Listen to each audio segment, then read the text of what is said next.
Hey folks, welcome back to Game Garbage, where we take a look at games, chat about the gaming news in the industry, and of course, stream for fun. Today, we're talking about the PlayStation State of Play that we had literally just yesterday. And this is just kind of like a good sample size, 22,000 votes from a channel of 700,000 subscribers. Spawnwave, a pretty good channel, honestly, if you're interested in news. They're doing news pretty much every day, every other day. But I want to just show like what the grade generally was before we dig into some of this, because overall I think the state of play was actually pretty good compared to what we've had in the past. Okay, we honestly had the last two states of play that didn't feel like states of play at all. They were just 007, and then the other one was Borderlands 4 deep dives. And then the real last state of play that we had would have been in July. We got to see a few things there, but again, we also got to see some repeats. And then, 30,000 votes says that, 60% no, didn't plan on seeing Wolverine. So that probably boosted the score for some people. I know that certainly did for me, because Wolverine does look really, really good. But I do want to talk about this, because while we did see some good games like Soros and Wolverine, we also got Neo 3. That actually looked pretty good. There's also Crimson Desert. We did get Battlefield 6 campaign, which we didn't need that. Most of us probably already played the beta, so we already knew exactly what we were looking at. But there were some other good games there too, but there were still a lot of repeats for the whole showcase. But it was one of the better ones that we've had in quite some time. But the real thing that I want to focus on here is that I really think it's pretty clear at this point that exclusivity is pretty much dead at PlayStation. Now, before you completely shut me off, like for some of you, I understand PlayStation's important to you. Okay, it's what you grew up with. I did too, honestly, since '95, since the PlayStation 1. And I really do care about what PlayStation is doing, and that's why I critique them so much on my channel. And along with Xbox 2 or Nintendo or anybody else, because I really want the games industry to be healthy, and I want them to go in a direction that's for consumers. But one thing I certainly want to talk about is that taking a look at all of the games that we actually got to see, which let me read them off real quick. We had Soros, Flight Simulator, DSX Remastered, Halloween the Game, Last Epoch, 7 Deadly Sins, Sonic Racing, Neo 3, Dynasty Warriors 3, Code Vein, Final Fantasy Tactics, Let It Die, Inferno, Chrono Script, Crimson Desert. We also had desktop speakers, God of War 20th Anniversary controller, Wolverine, and then some stuff for the catalog. That's basically what we had. There also Battlefield 6 was in there as well. But that's pretty much what we had for the entire showcase. Now, some things that I noticed is that there's actually quite a few games in there already that are actually going to be put out on Xbox. And then pretty much the rest of them, except for Wolverine and Soros, are also going to be on PC, and even a few over on Switch 2. And some stuff also for mobile. And while I don't care about exclusivity, I really do wish it to go away. I'm just looking at what Sony is doing and what they're saying in their fireside chats, what they're saying in their earnings calls, and how they're, putting some of this stuff together. Even with the jobs, the job post that they had, I want to say last month, looking for a multi-platform director, basically. And that job has now been delisted, and so someone probably took the job for roughly $300,000. And they're going to build a team to basically push more toward multi-platform. And yes, they even mentioned in the job post that, yes, that's also toward Xbox and PC and mobile and Switch when they can. So, but yeah, we take a look at all of these games, and really the only two true exclusives are Soros and Wolverine. And with bigger IPs like that, and also past practice, I can't see these actually staying exclusive. Because, the studio House Marquee that did Returnal, well, that eventually ended up on PC. And we, that didn't just stay exclusive completely to PlayStation 5. And then also Marvel games that we've had in the past, like Spider-Man, also has not stayed truly exclusive to PlayStation. That's also gone over to PC. But you're like, well, Tread, it's not over on Xbox, so it's still kind of exclusive. And yeah, I would kind of agree with that, except with the next-gen consoles from Xbox that we're supposedly going to be getting starting next year, and also with the ROG Ally, ROG Xbox Ally and Xbox Ally X, we're going to be getting the emergence of PC libraries, including Steam, GOG, and Epic Game Store, and some others. And so with Xbox as an experience on top of it. So we're having this melding, this merging of Xbox and PC together. And this is what the next gens are going to be like. The third-party OEMs in 26, and then also the first-party Xbox coming in either 27 or 28. I'll keep you guys up to date. But yeah, with having all of these storefronts available, whatever goes to PC then from PlayStation is also going to be able to be playable on Xbox.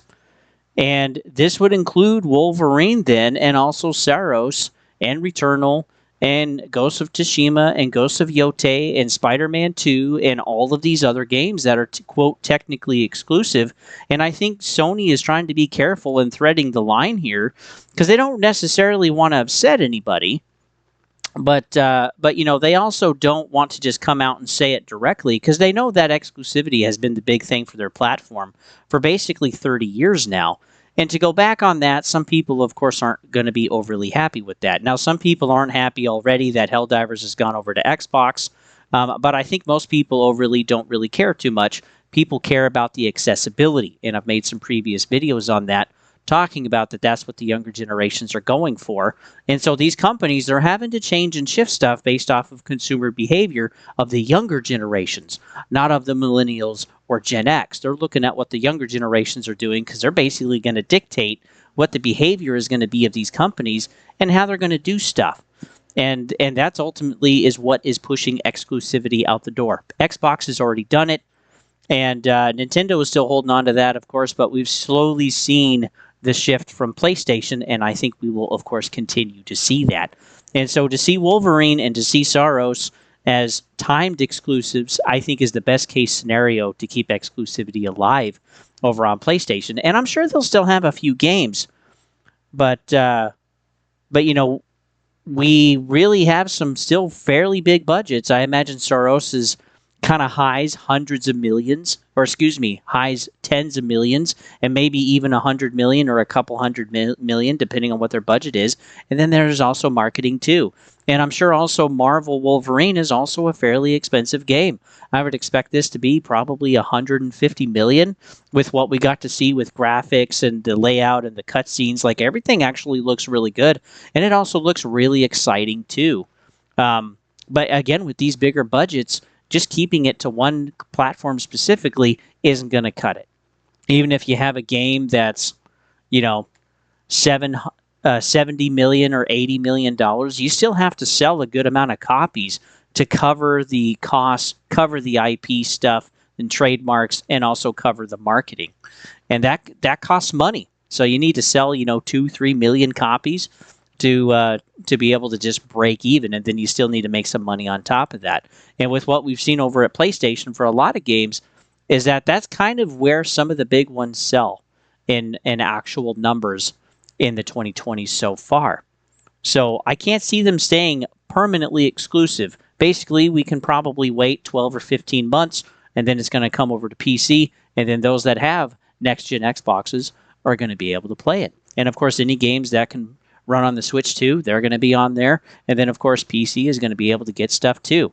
And so the incentive to actually grab a PlayStation, and I think this is fascinating, kind of really disappears unless you have your digital libraries there, or your physical collection, or your friends or whatever, with some games for whatever reason that are not cross-platform, that's pretty much every single game now that has a multiplayer.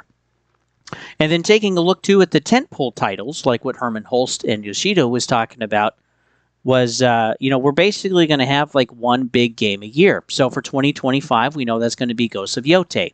That's coming up in October. We didn't see that during the showcase, which kind of surprised me a little bit, but, they saved the time for something else. And then we're going to have Saros and Wolverine. Those are going to be bigger titles in 2026. And then I imagine, too, Intergalactic in 2027. That's kind of what that's looking like. And so, again, I even think with Intergalactic and Ghost of Yotei, these, of course, too, are also at a minimum going to go over to PC, maybe after 12 months, 15 months. And these might also go over to Xbox, too, at some point. And that might just become the new normal, where the games just kind of go everywhere, kind of like what Xbox is doing. And I don't think most people would really care too much about that. I would be curious to see what comments are from those of you listening. But I think, too, while I've seen the showcases of PlayStation, I've pretty much covered every single one since 2023. And what I've been seeing is that there still isn't really quite enough of their own first parties to really fill and make up a showcase. And honestly, too, there hasn't been really much to show for the last couple of things that they've had, like with Borderlands 4 and also showing, oh man, what was the other one? I just forgot. But anyway, the last couple of, 007 was the other one. And so that's kind of an interesting move. They're still getting paid to actually show and air those and have interviews with the developers and the leads of the projects. But again, it's like PlayStation showcases just used to be packed. I mean, they really were. They were packed full of their games, showing, content and stuff, and it really feels like it's really slowed down. And we can kind of expect that, of course, right, with, at a minimum 12 canceled live service games on the PlayStation side, and then there's still some other games that we still haven't seen yet. We didn't see Marathon. We didn't see Fair Game, or Fair Games, or whatever they call it now. And also, we haven't heard anything about Project Gummy Bears, which doesn't sound like a huge project, but you would think we maybe would kind of see something by now at the end of September in 2025. And we still haven't seen anything. So I just think it's very curious that, PlayStation is just kind of slowly shifting away toward exclusivity, I think, as quietly as possible to not make anybody really upset and just kind of shove it under the radar as much as they can, while also maximizing the amount of money that they can make. Because we know, too, from the Fireside Chat, they want to add roughly an extra 10% over the next few years to their profit margin, to their operating profit margin, or their profit income, or their operating income, excuse me. So in order to do that, doing some math, that's a really good chunk of money. That's hundreds of millions of dollars that they're going to have to pull from somewhere. So they got to figure that out. If I remember right, it was like $800 or $900 million for their operating income with the last earnings call that we actually had to see where that is. So, but yeah, what do you guys think? Did you enjoy the showcase? Did you watch it? Was there anything that stood out to you? There was one thing, too, since it's up on the screen right now, DSX.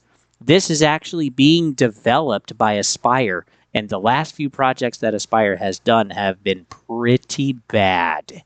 So if I do have some extra income, I will definitely take a look at it, and I will let you guys know if it's actually worth the cost, because it's coming out as $30. But again, I don't know if it's worth $30 because some of the Star Wars stuff that they've done lately that Aspyr has worked on, man, they're brutal. I mean, there's audio issues. There's not a ton of work that's actually done. But this time, DSX actually looks like there is some more work being done on it. There's more textures. It's not just like a 4K filter. But yeah, honestly, we'll have to see. But overall, I enjoyed the showcase. It was good to watch. It was a fairly good one. There's some interesting games there. And I feel like, too, there's something for everybody. Okay, videos that I've watched so far, and also thinking about it myself, there's at least a few games that everybody is interested in. They're not all necessarily the same. But we also, too, got a lot of release dates, which is actually really nice. Some solid release dates. And again, that's kind of been an issue going forward for the last couple of years. But I feel like we're kind of moving away from COVID, the disruptions of supply chains and being sick and all of that other kind of stuff. And we're finally, across the board, kind of getting some dates nailed down and some projects pushed. And the ones that are being canceled are being canceled. They're not going well. They're being removed from the picture. And then the studios and publishers, they're just moving forward with new projects or projects that are going well. But yeah, I do think it's interesting going forward. It's like exclusivity, I think, really just kind of dies off. And I think, too, even with Nintendo, that will eventually get there. Because they're finding out that they can't really protect their IPs like they thought they could, that projects can be heavily inspired, right? Like Pal World or Lego Party or Eternal Strands or Warside, and there's really nothing they can do about it. So as long as it doesn't get too big, they don't try to sue them or anything, but as if they get big enough, they're trying to sue. But again, they can't work on the patent infringement, or they can't, worry about copyright or trademark. So they have to work on another angle of patent infringement, and Nintendo is now patenting more stuff that's related to to Monsters and to some of their other games. And I think they will continue to do that going forward, and they'll try to protect their IPs that way. But if that fails ultimately, then, well, Nintendo kind of in a way isn't really that exclusive either. And honestly, personally, I'm here for it. I just want people to be able to play games and play what they want to play on, and I want the consoles or the platforms, to actually sell themselves and not have to just use exclusives as a cop-out, because that's how I do really see it. So with that, folks, thanks for tuning in. You can always tune in at Gaming Garbage 22 over at YouTube. If you enjoyed the video and you think I earned it, you can go and like, sub, all that jazz, comment as well, and also share the content for me. It really helps me out with the algorithm. And then, yeah, if something isn't for you on the channel, there's various stuff. I mean, there's gaming news, there's reviews, there's deep dives in the industries, and there are also playthroughs as well. But if something isn't for you, don't sweat it. Just wait on for the next thing, as there's various content every single week. And then, too, if you wish, you can also follow me over at Twitch when I'm playing video games. I'll definitely chat with you guys.